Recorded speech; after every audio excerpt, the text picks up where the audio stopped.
Man, way back when, there was a time when you couldn't catch anyone under the age of 30 chiefing a vape. Until one day at Vaporizer Laboratories, they were cooking up and made a flavor that would change the game forever. Cotton candy. Now this revolutionary flavor forced these grown-ass 30-year-old men to take a good look in the mirror and ask themselves, damn. What do I look like as a grown-ass man sucking on this goddamn cotton candy stick? So they do what any responsible adult would do. They give it to their children. I mean, shit, kids love cotton candy. All of a sudden, business is booming for Vaporizer Laboratories, so they start cooking up even harder. Boom, Sour Patch Kids juice. Boom, applesauce juice. And boom, baby food juice. These babies will be sucking that shit like a soother. Kids' first words will be looking like, yo. Oh my god, honey, Jackson's gonna say his first words. Yeah. Oh, let's hear it. Yo. Yo, Pops. Well, let me bum a hit off that 50 Nick Guava Ice, G. Yo, just wait till they drop that breast milk flavor, bro. Shit, these newborn babies won't even know what hit them. They'll be returning customers for life, which will probably be like 12 years max. Now, the reason I say all this is to let you know that vaping not only intruded my high school years, but also my years in middle school. I was first introduced to these bad boys at the ripe age of 13. And with a little bit of that good old peer pressure, I folded, bro. Like, what was I supposed to do, bro? Like not take the hit? No, I probably should not have taken the hit. But from that point on, I started doing a little dabbling, you know. I mean, as a 13-year-old, there's only one answer to someone asking, yo, dude, you want to try a hit of this blueberry guacamole milkshake ice flavor, dude? And that answer is abso-fucking-lutely, dude. And I was never a fiend or anything, but I will say, I popped a few ghosts and blown a few O's back in my day, but it had never gotten to the point of me owning a vape. Until one day. This story takes place way back in grade 7. Me and the boys were posted in science class dissecting cow balls or some shit when Mr. Principal burst through the door like, is Tessa here? Yeah, she's right there. And I look at Tessa and she just tosses her vape over to her homie Kate. And I seen that shit clear as day, but Mr. Principal's old ass must have forgot to wear his contacts or something, because he runs a quick pat down on Tessa looking for said vape, but sure enough, he doesn't find it. Miss Rhodes told me you were vaping in her class. Is this true? No, I would never. Okay. And then the bell rang and everybody knew what that meant. It was nut break. Now, I don't know who the fuck decided to name our recess nut break, but I will say most of the students understood that that shit was short for nutrition break. However, some kids took it a little too literally. Weird ass school, man. But this specific nut break, you best believe me and the boys weren't busting nuts or eating nutritional foods because Billy had something else on his mind. Yo, who's got you smiling like that? Who, me? Nah. It's nobody. Yo, wait, you got a crush on Tessa? What? Tessa? Me? Yeah, I got a crush on, yeah. Oh, shit, go talk to her, bro. Talk to her. No. Bro, it's simple. She's new to the school. She's probably looking for some friends, so just walk over and introduce yourself. You're right. I'm just gonna do it. Yes, sir. Hey, did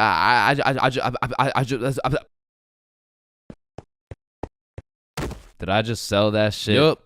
You did. Then the bell rings and we all go to PE class. Now in my middle school, your class was your class. You just have the same students and the same underqualified teacher teaching everything. Like, Lord knows Mr. Donaldson shouldn't be teaching PE, but shit, here we are. And so while we're playing dodgeball, I'm trying to coach Billy on how to confess his love for Tessa, but I'ma keep it a buck. I was speaking straight out of my ass, bro. I don't know the first thing about confessing love. Listen, bro, I'm the expert when it comes to confessing love. All you gotta do is walk up with confidence, introduce yourself, and then ask her to be your girlfriend, bro. Okay, simple. Let's practice.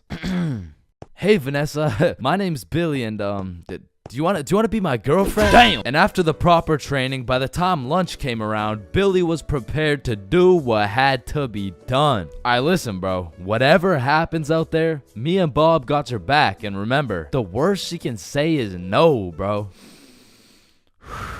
Alright, I'm ready. You got this. Hey Vanessa, I'm Billy. I seen you in science class today, and you were looking very pretty. And do you wanna be my girlfriend? Fuck no. She laughed, bro. She laughed in Billy's face, and he walks back to us with tears in his eyes.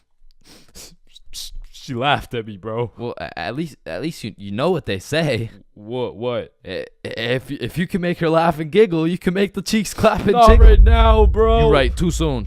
Needless to say, that brother Billy went home that night, listened to Juice WRLD, and cried himself to sleep. Shit, the next day, Billy didn't even say a word, but I could hear Lucid Dreams on full blast in those earbuds. Man, it's a tough sight to see. Next thing I know, Mr. Principal bursts in the class talking about, All right, Tessa, in my office right now. now, I don't know why she was in trouble, but whatever she was accused of, she's guilty, bro. And she's also guilty on 1/3 degree count of breaking my man's heart. And as I'm busy praying on Tessa's downfall, I get a little tap on my shoulder like, psst, take this. Mr. Principal's looking for it, and he's not gonna check you. Whose is it? It's Tessa's. Don't worry, it's safe with me. And it was safe with me, cause that shit was now mine. The only way she could get it back is if she repaired my boy Billy's heart, and that just wasn't happening. And soon enough, Tessa comes back from Mr. Principal's office, and she didn't say a word. We had nut break, nothing. We went to PE, nothing. And then we went to math class. And as I was chilling in math class, calculating the square root of pi and shit, I get a tap on my shoulder again. Psst, Tessa wants her vape back. Vape? What vape? The one I handed you this morning? You know, it was purple. Oh, that vape. Oh, yeah, no, I threw that shit in the bushes.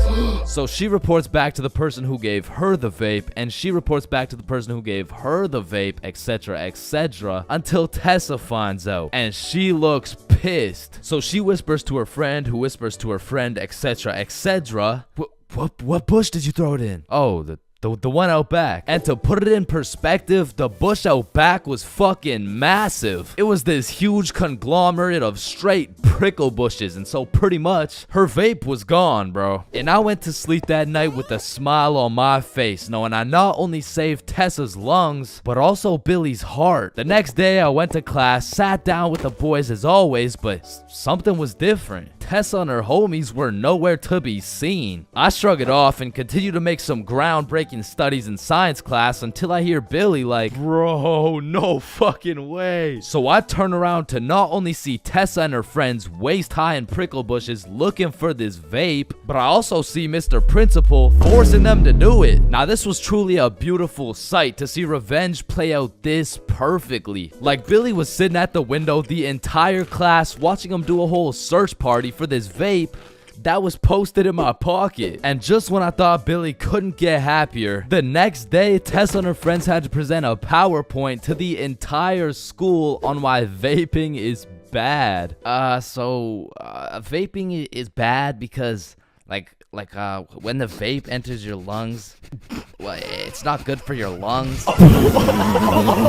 Man, karma is real, cause not only did Tessa understand how it felt to be laughed at, but the next day my friend came up to me like, can I use that vape for the day? And I wasn't using that shit, so I said, yeah, sure. And at the end of the day, you'll never guess what she told me, bro. Yo, you still got the vape? No, I threw it in the bush out back.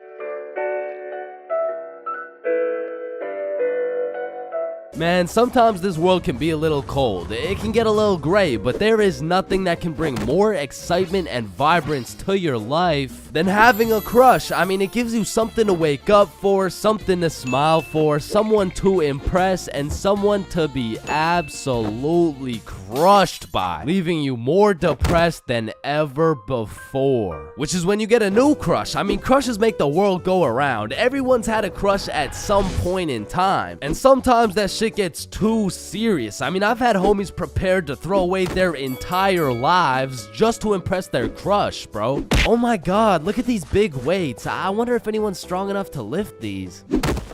Oh my god, look at this big jump. I wonder if anyone's athletic enough to make. Oh my god, look how creepy this cave is. I wonder if anyone's brave enough. Oh my god, look how tall this building is. I wonder if anyone could stick the landing.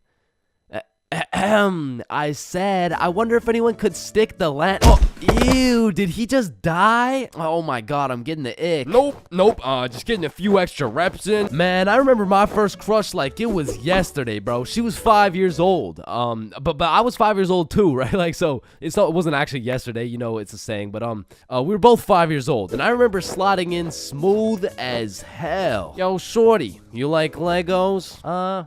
Yeah. How about you and me go Lego my Eggo? What does that even mean? Shit, I don't even know. I seen it in a commercial once.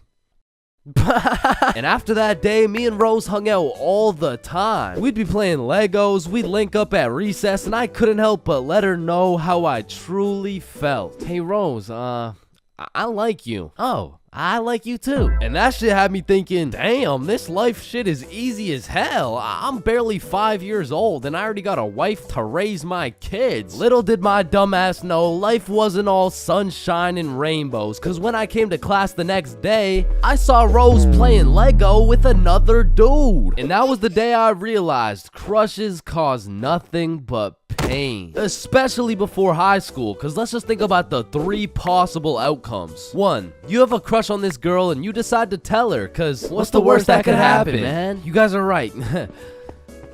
Stacy? Yeah, I have a crush on you. You're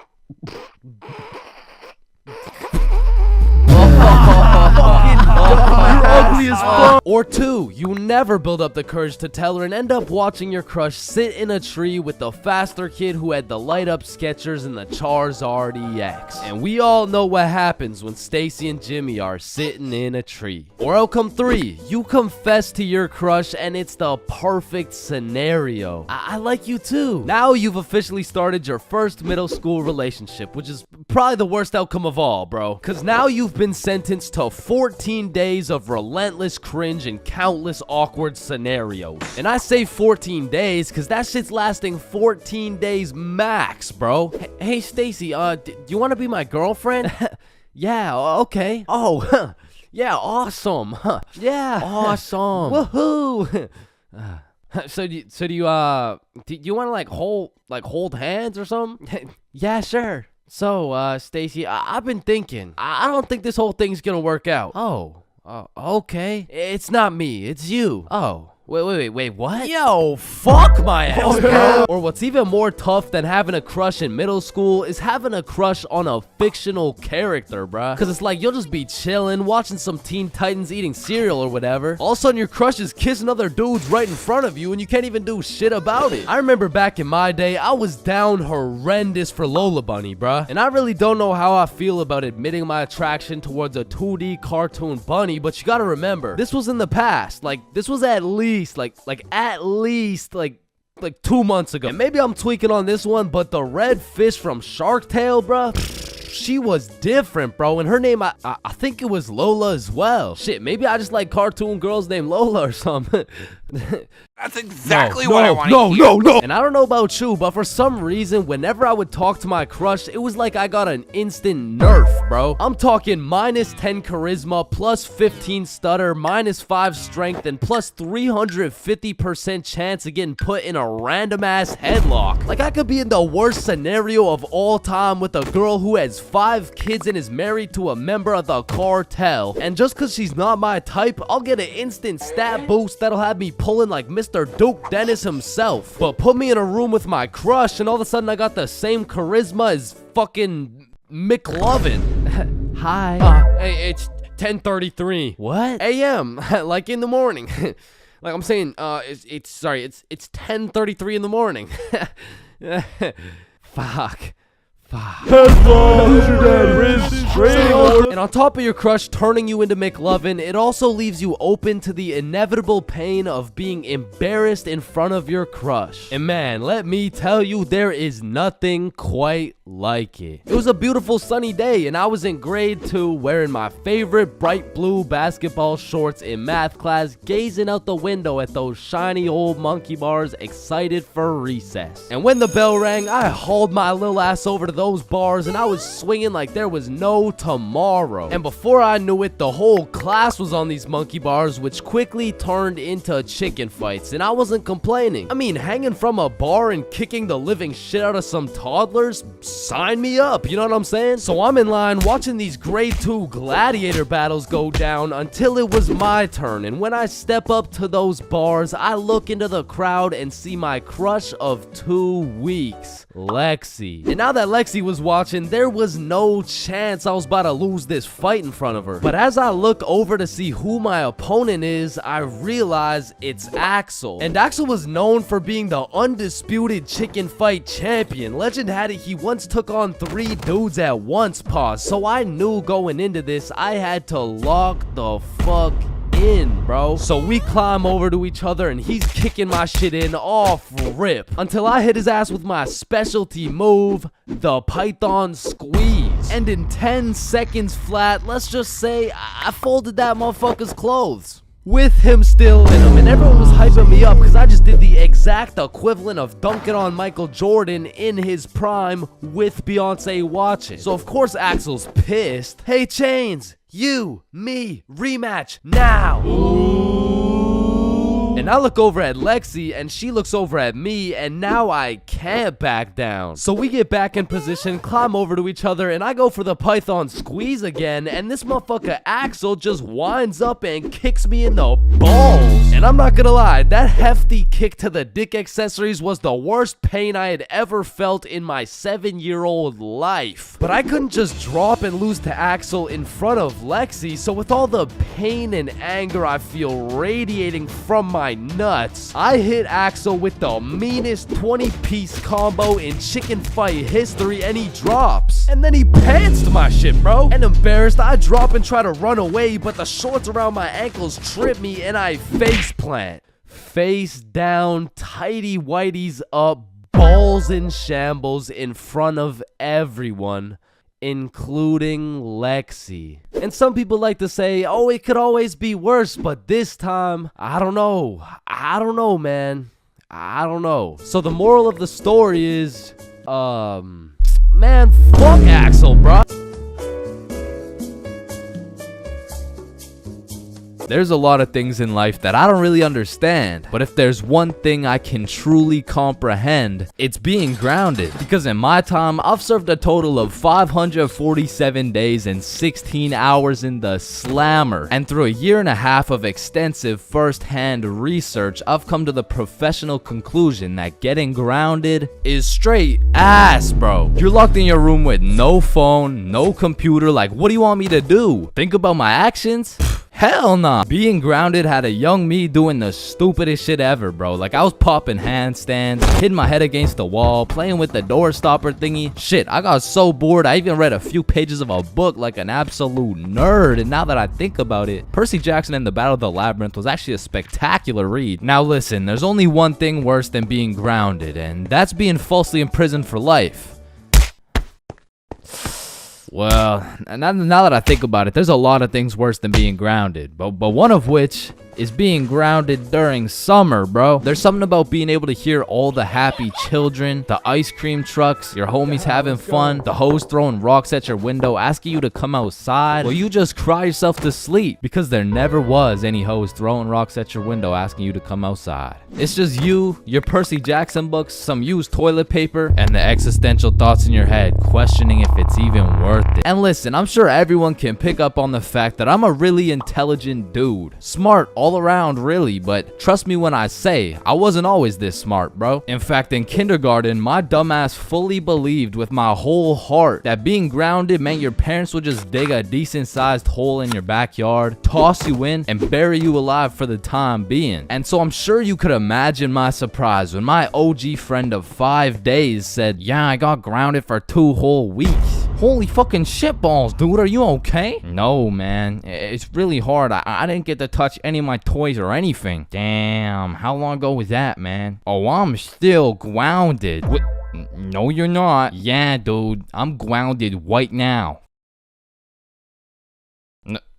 No, the fuck you're not. And I wouldn't truly find out what being grounded was until 7 years later. I was in grade 7. It was a beautiful sunny summer day at approximately 11 a.m. and me and the boys were freely roaming our city. Little did I know, we wouldn't be free for long. And as the boys and I roamed the city looking for a move, one of Bob's girls calls him up and is like, okay, so my friend Becky is in Hawaii for a few days with her family, and she said I could bring you over. And just like that, Bob could have wrapped it up and claimed some cheeks. But the boy Bob was never one to leave the homies behind, so not only did he convince his girl to let us come, but he went above and beyond. He got his girl to bring some of her friends over too. And now we're hyped because we had now located the move, and quite a marvelous move if I do say so myself. Now keep in mind, all of us knew Becky and had been to Becky's house many times before, but Becky was all the way in Hawaii, so she had no clue about the marvelous move about to take place at her own crib. But regardless, me and the homies walk into Becky's crib and they low-key got a little get-together in the works. I see Bob's girl, I see Bob's girl's friends, and then I see a mutual friend of mine named Dennis. And he brought his girl. Now, a little backstory about Dennis. Dennis was 2 years older than me, making him in high school. And to be fair, from grade 7 to high school is a colossal difference. Dennis was taller, had a more developed frame, and Dennis even had some facial hair in progress. The amount of facial hair that put my peach fuzz to shame. And to put it quite simply,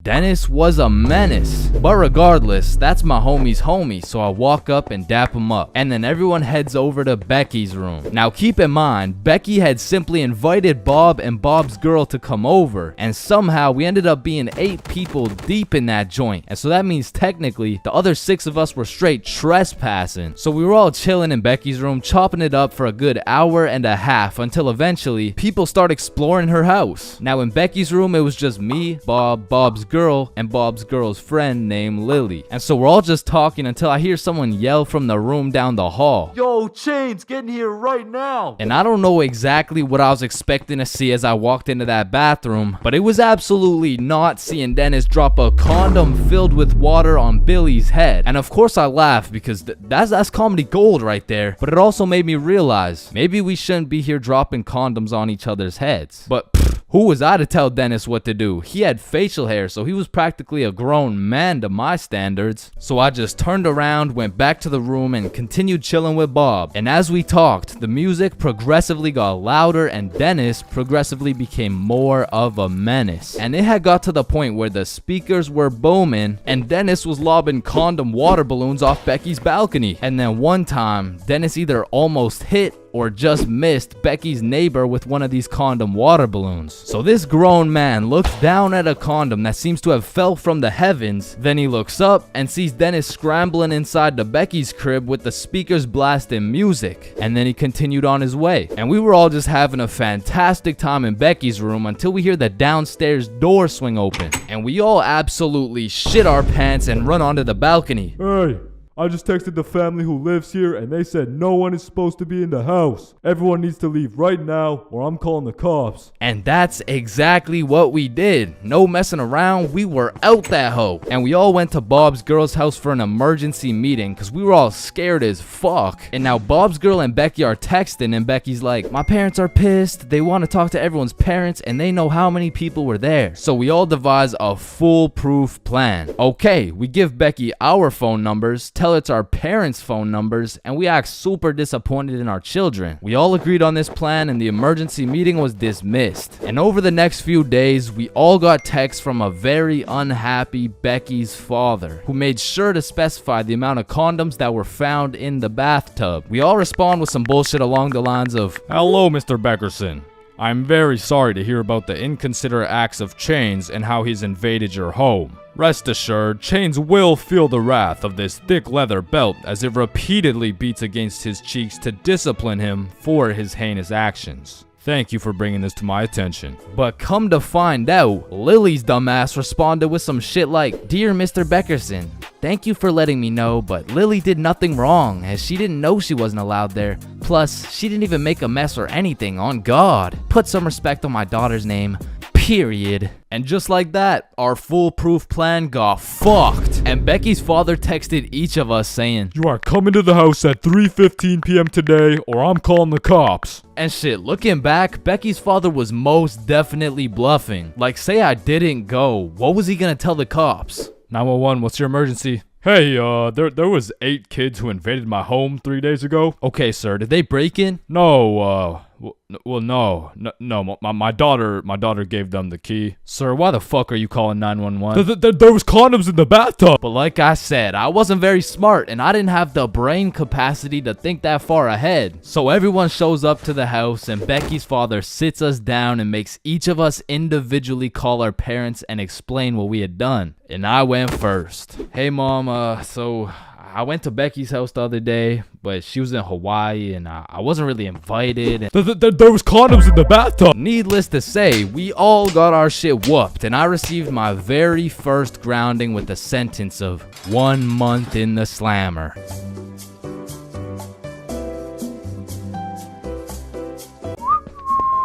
Aw, can I pet your dog? Yeah, for sure. What's your name, little guy? His name's Ben. Aw, he's so cute. I just wanna punt that motherfucker.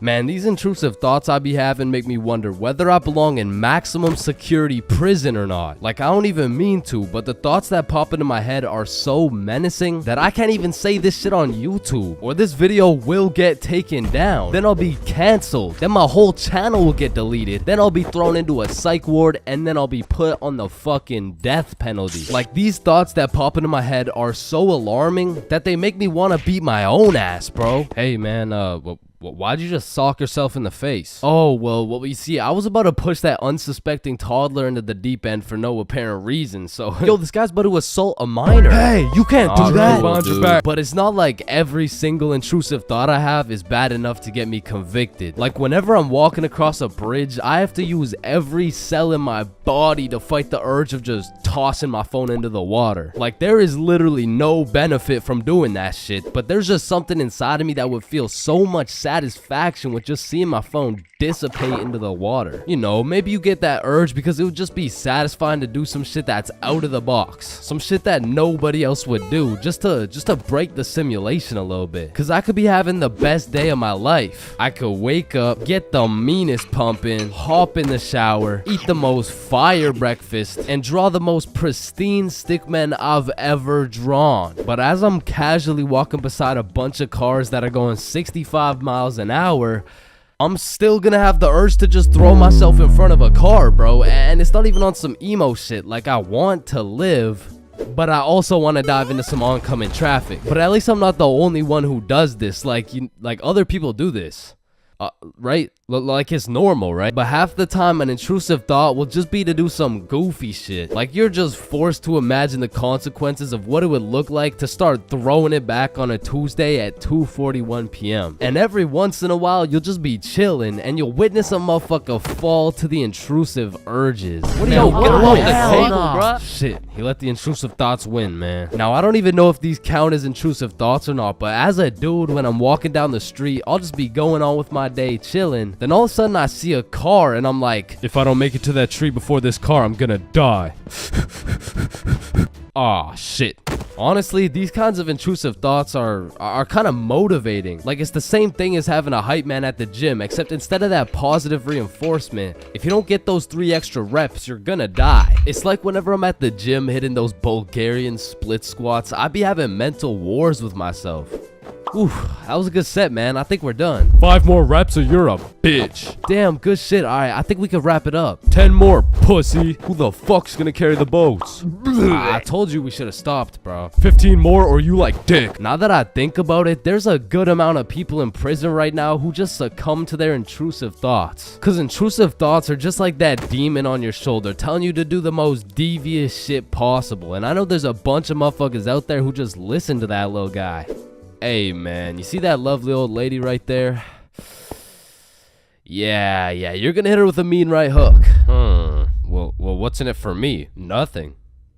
Shit, alright. But to be honest, there is a handful of times where I've let the intrusive thoughts take over. One of the most memorable was way back when I was 5 years old. Me and my older brother were just dicking around, doing some 5-year-old shit. Keep in mind, this story takes place before your boy had even developed consciousness. So I was just a little munchkin doing munchkin shit. Then suddenly, this urge came over me. It was unlike anything I'd ever felt before. It was dark, irresistible, and for no apparent reason, I bit my brother's arm. And this was probably the most satisfied I'd ever felt in my entire life, but it was followed by shame and regret because I had no excuse. Ow, why the fuck did your dumbass just bite me, bro?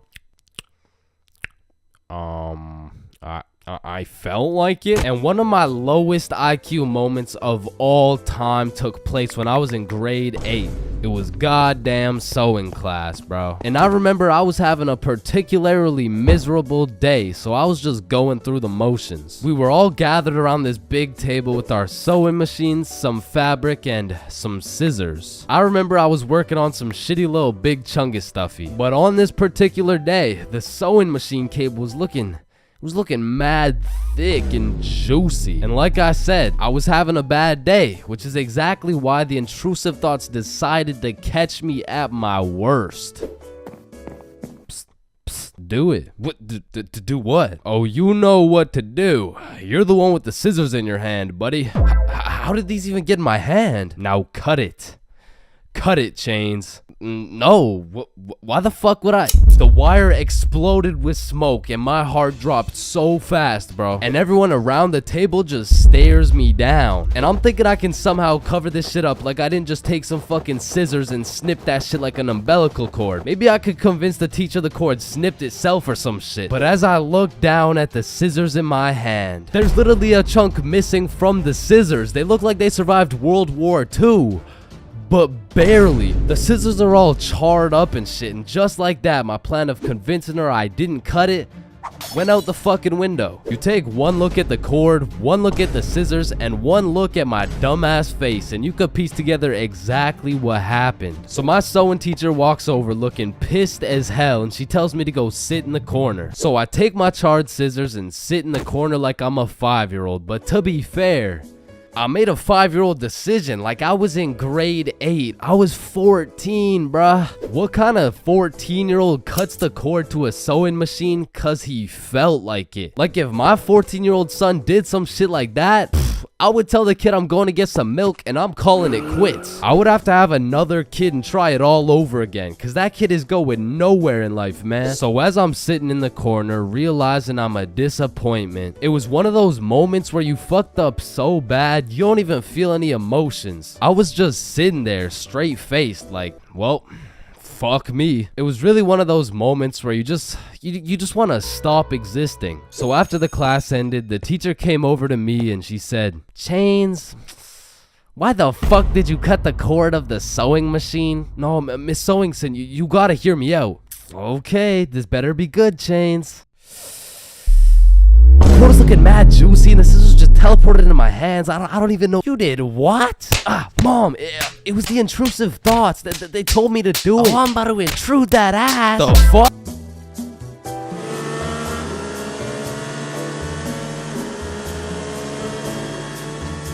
Halloween is the spookiest time of the year. Everywhere you look, it's vampires, killer clowns, old dudes in white vans trying to steal some children, which are all very scary things, especially killer clowns. But none of these spooky things scare me more than my worst fear. Going to jail, dropping the soap, and getting my booty snatched up. Now that's some real spooky shit right there. And I know some people are going to be thinking, oh, that's just a myth. It's a stereotype. Nobody actually gets their booty snatched up for dropping some soap. But when it comes to my booty, I don't want to fuck around, and I sure as hell don't want to find out. But everyone knows drinking can heavily influence your judgment, and on one specific day, my judgment was affected and I found myself fucking around. And everyone knows what the chart depicts. The more you fuck around, the more you find out. This story takes place in grade 10. It was a crisp Halloween night. The houses were decorated, the leaves had fallen, and the jackals were landing lantern. And as me and Billy walked down to the homie Bob's crib, we could pretty much smell that Halloween spirit. And when we knocked on Bob's door, we were surprised the homie Bob didn't open the door. It was Bob the Builder. Dude was fully suited up from head to toe. And when me and Billy seen that, we already knew we needed some costumes. So we go to Bob's closet and come out absolutely dripping into Mario and Luigi costumes, mustache and everything. But now that we undeniably had that shit on, we still had yet to find something to do. But lucky for us, the night was still young, so we got to brainstorming. Alright, it's Halloween, bro. We gotta do something. Yeah, let's go find a party. Bet, let me check where they're at.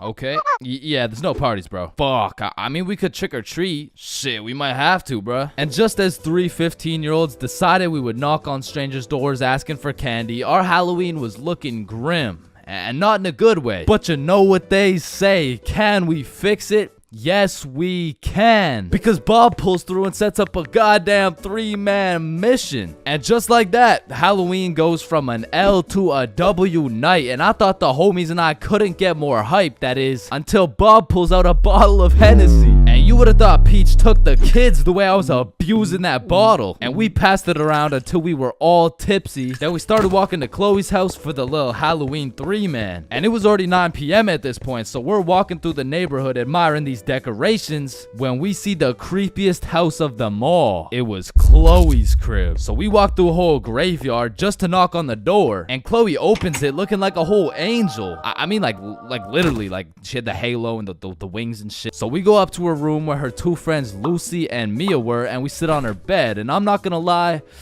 it was a little awkward, bro. I was sitting there with my Mario fit, my little mustache, like, so, Chloe, why'd you choose to be an angel? I don't know. I just liked it. Why'd you choose to be Mario? Shit, you know, Mamma Mia, am I right? Shit. Fuck. Then Chloe whips out some tequila and all of a sudden we're playing drinking games and shit. But honestly, I was just trying to get drunk, so it'd be like, haha, drink up. Oh no. Alright, it's your turn.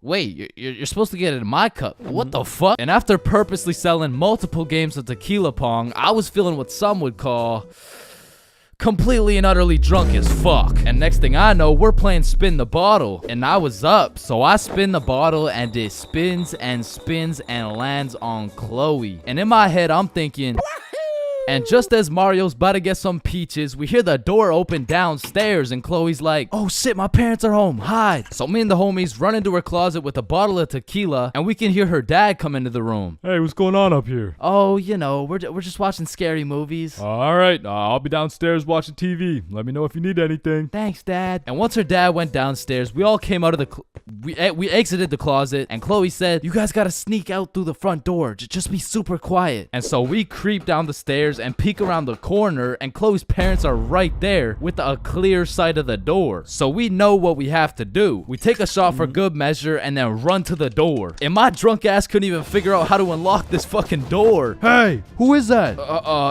It's me, I'm Mario. Then we ran out that joint and we didn't stop running until I got a call from one of my homies named Dave. He was like, yo, what are you doing right now? Oh, nothing really, just drunk as hell running from Chloe's angry ass dad. Yo, that's what's up. Come link me and Joe at Stickman Elementary. And we had nothing else to do, so we pull up and it's Dave, Dave's girlfriend, Joe, and Joe's girlfriend. And they got some couples costumes going, but I couldn't help but notice Dave and Joe were shiestied up. What are you? If the Simpsons grew up in Chicago? Nah, I'm just Homer. Yeah, but I mean, Homer doesn't usually wear a fucking ski mask. Oh, yeah, no, I just wore this because we graffitied the hell out of this school.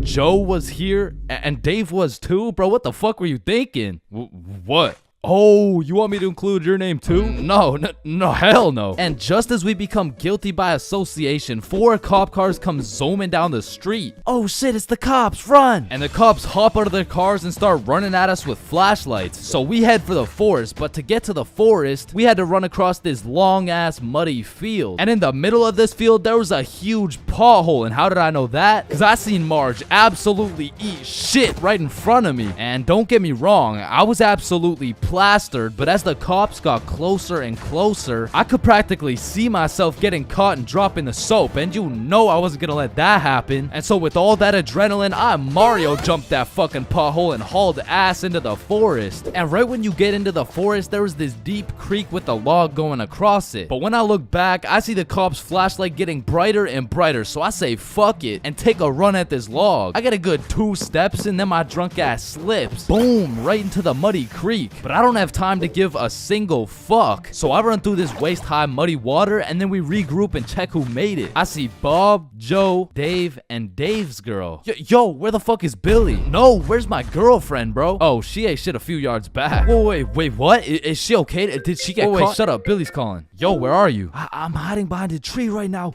In the middle of the field. The cops are looking for me. I bet we're coming. I gotta go. Fuck no, bro. If you go, you're gonna get caught. Listen, bro, I have to. He's the Luigi to my Mario. So I go back in to save Billy, and my main man Bob comes with me. So we get to the edge of the forest and see Billy absolutely shitting his pants trying to hide from these cops, but they keep getting closer and closer. So Bob turns on his flashlight and both cops look at him. He's right there. Get over here. And while the cops were looking for Bob, me and Billy both run for the street, and we ran and ran, but once we were at least 5 blocks away, we text Bob like, bro, we both made it, are you good? And Bob's like, so Bob makes it out of the forest and we all link up. And we take a moment to appreciate the fact that none of us went to jail, and more importantly, none of us got our booty snatched up. And after our moment of appreciation, we were like, yo, maybe we should have just went trick-or-treating. Yeah, bro, some Reese's Pieces would hit right now.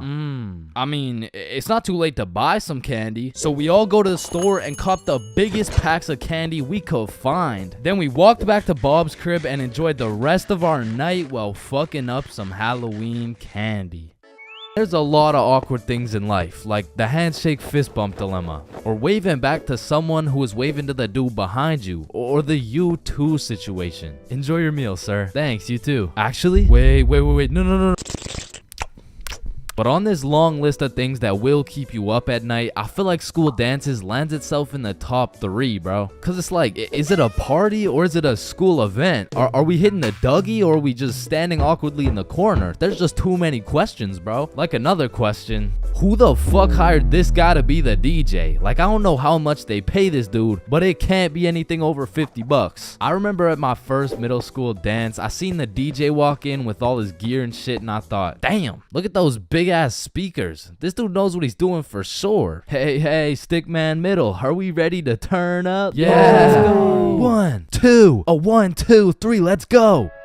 So I walk over there to give bro some song requests that he so desperately needs, and as I walk up to this dude's expensive ass setup, I look down at his laptop and this motherfucker's on Spotify and he's moving around the volume slider like he's doing some shit. Like, bro, I could have done this shit for free. Nah, trust me, bro. I know what I'm doing, dude.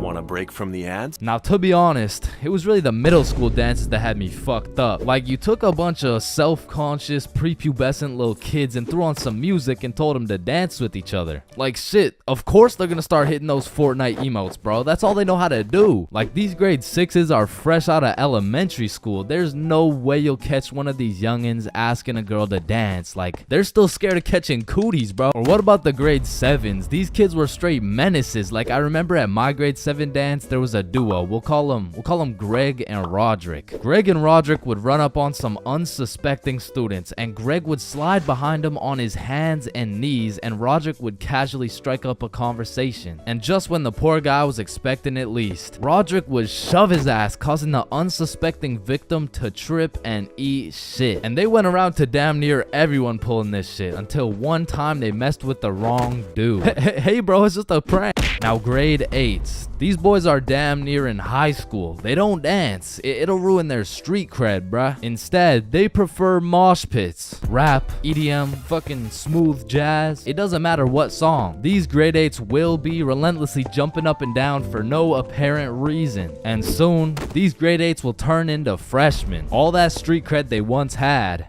gone. If you push one of these freshmen into the middle of a dance circle, he'll stress so hard he'll start malfunctioning and hit those fucking Fortnite dances again. Now, grade 10s. Most of these grade 10s are a little self-conscious, but if you throw one of them into the dance circles, Let's go, Michael. Let's see it, Yeah, let's go. guys, what? I don't know how to dance. Fucking Michael. do it. Let's go, Michael. Well, I guess I can bust out a few dance moves. All of a sudden, dude's got moves like Jagger. Come to find out, bro's been practicing for this moment in his room for months. So once these grade 10s soon become sophomores, those YouTube tutorials start paying off for real. And if they're lucky, they might even catch some cooties, bro. And these seniors just simply don't give a fuck. Bro, watch this. I'm about to hit the worm. What, you know how to hit the worm? No. Damn. And I'm not done flaming this fucking DJ. Like, this dude be leaving my balls more blue than Squidward. Pause.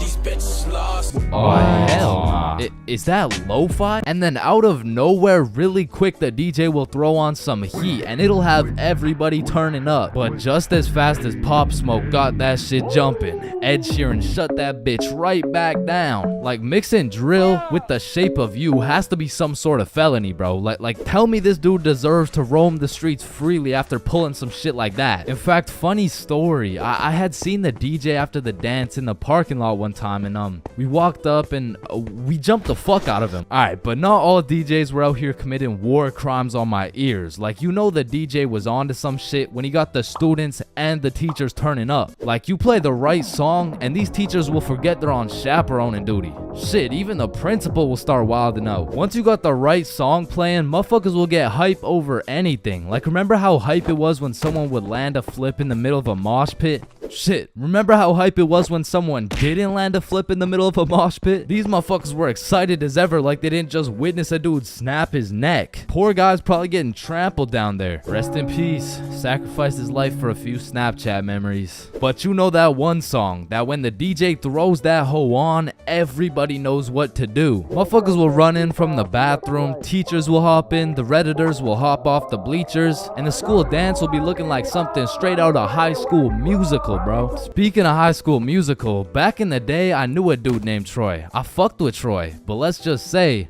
he had a little bit of a lean gut. He was built like T Grizzly.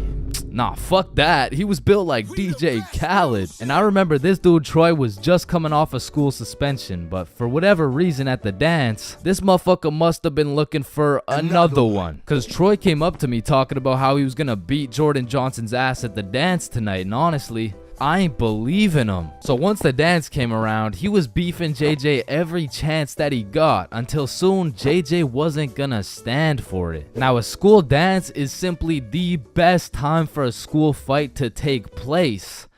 For the dude who wins.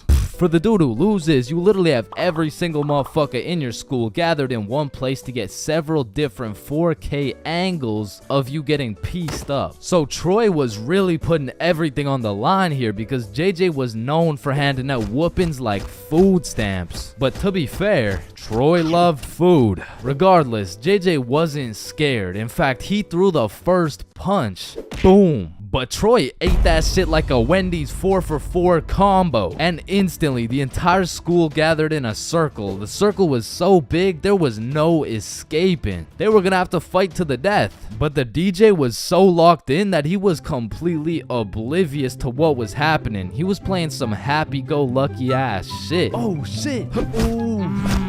Damn. Yo, Get his ass. let's go. Beat his ass, JJ. Yo, I'm Jordan Johnson. Now, the moral of that story is don't get into a fight at the school dance. Unless you know you're gonna win. Now, on another note, asking someone to dance is a very important topic when it comes to school dances. Now, girls, I'm sorry, I can't help you with this one. I've never asked a dude to dance before. But boys, shit, I can't help you either. I'm like 0 for 15 with this shit. But I do know someone who can. I'm talking about the homie Bob. So Bob, how do you ask a girl to dance? Watch and learn. Is this motherfucker moonwalking right now? Oh shit. Oh, what the fuck? Man, you could be the 47th president of the United States and you'd still get flamed in school. It's just inevitable. It could be your haircut, your clothes, and bro, even when there's nothing to roast, somebody's gonna try and spit out some bullshit anyways. Hey, yo, why does Carl's face look like Spider-Man's left nut? Yo, I can't see it. Why do you know what his nuts look like? And bro, when I was in middle school, all my clothes were hand-me-downs I got from my neighbor, and this motherfucker just didn't want to see me win, bro. Cause I was getting piles of V-neck shirts and jeans that didn't even fit. And not only did my neighbor have no drip, but dude was 10 years older than me, so every fit I made was just a decade too late. And pulling up to school and that shit had me feeling like a rotisserie chicken, the way I was getting cooked at a 360-degree angle, bruh. But my fit wasn't even the only thing that was outdated, cause my phone looked like the first phone ever created. And it acted like it too. I mean, I would have to click the screen 5 times and then send a prayer to the heavens just to turn that shit on. And only real G's know the pain of having to whip out an old ass phone around someone else. Like, I remember this one time a girl came up to me and asked if she could add me on Snapchat, and when I gave her my phone, my shit crashed, bro. I think your phone just ran out of battery. Oh no, don't worry, sometimes you just gotta...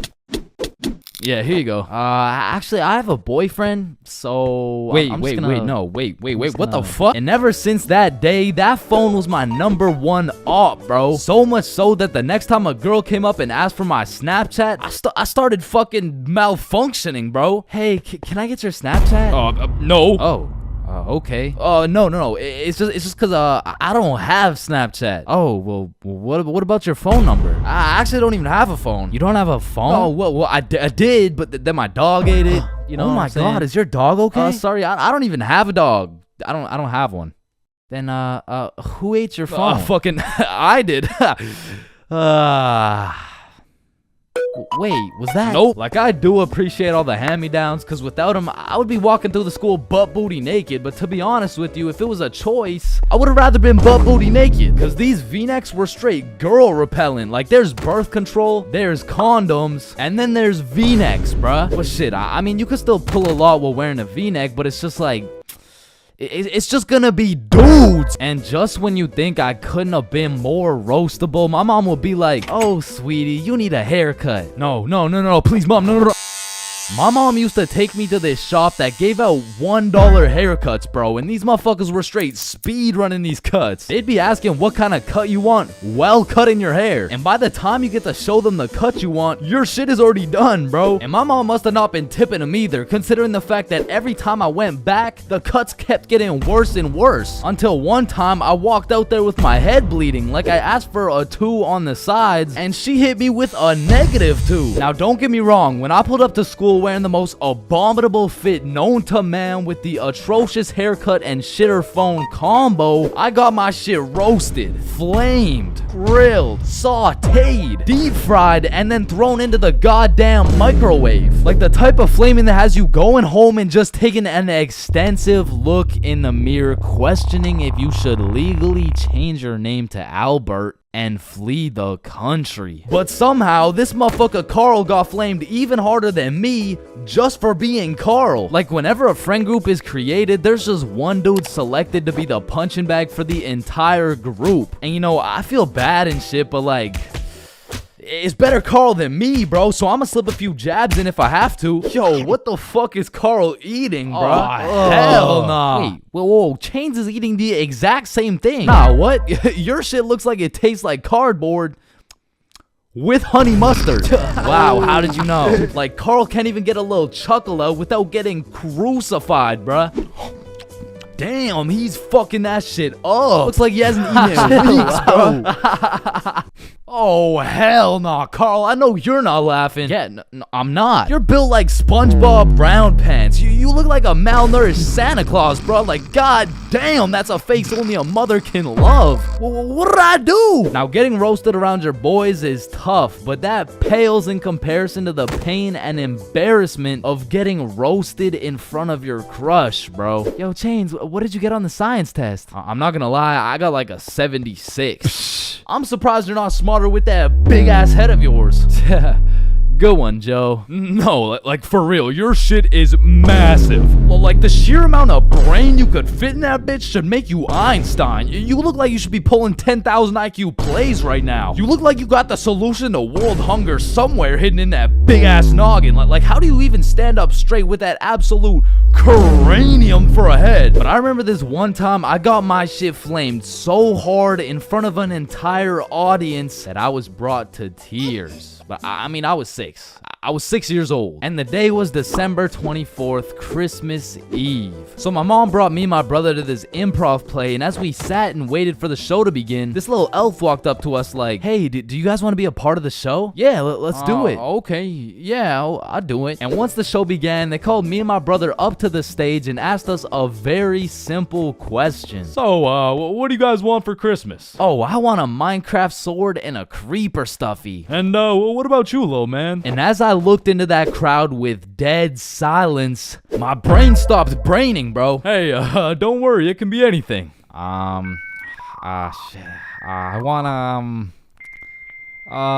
Just kid, what do you want? I wanna, man, I wanna, I don't really know what I want. Yo, who brought this fucking dumbass on stage, bro? Get the fuck out of here. Now I'm paraphrasing. I mean, I was 6. I don't remember exactly what he said, but that's what it felt like. And as we walked back to our seats, I was super embarrassed. But as the show started, it was actually pretty funny, and people had probably forgot about it by now. But 10 minutes into the show, a character walks on stage with some goofy ass buck teeth. Yo, this guy looks stupid as hell. Oh shit. And this dude proceeds to absolutely cook 6-year-old me with no remorse. Hey, what's your name? I don't know. What?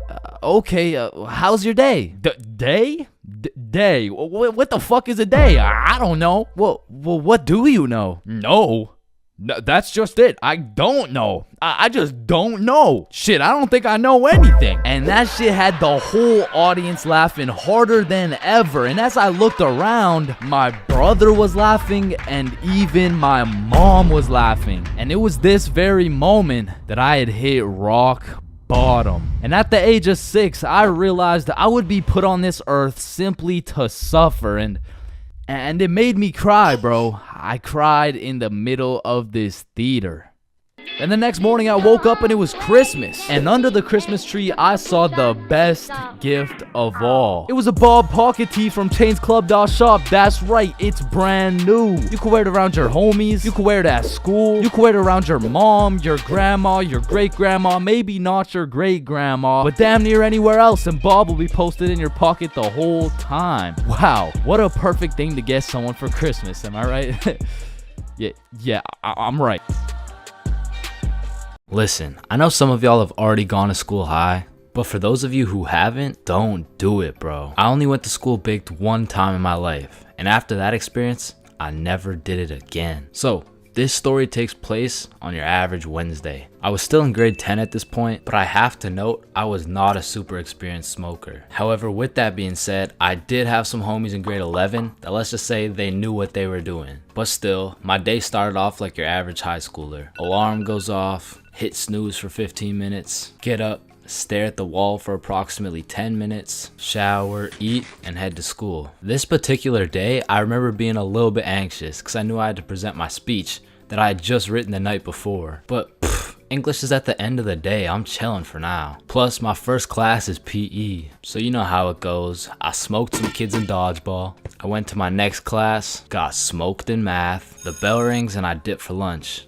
See y'all boys. Yeah, peace out, man. I do. So I link up with the gang for lunch, and we kind of mob around the school for a minute, but we end up just chilling in this forest right outside our school. And this is when one of my experienced friends whips out that Zaza. We'll just call him Jimmy for now. Jimmy just asks everyone, "Are you dudes trying to smoke?" "Yeah, for sure." "Hell, yup."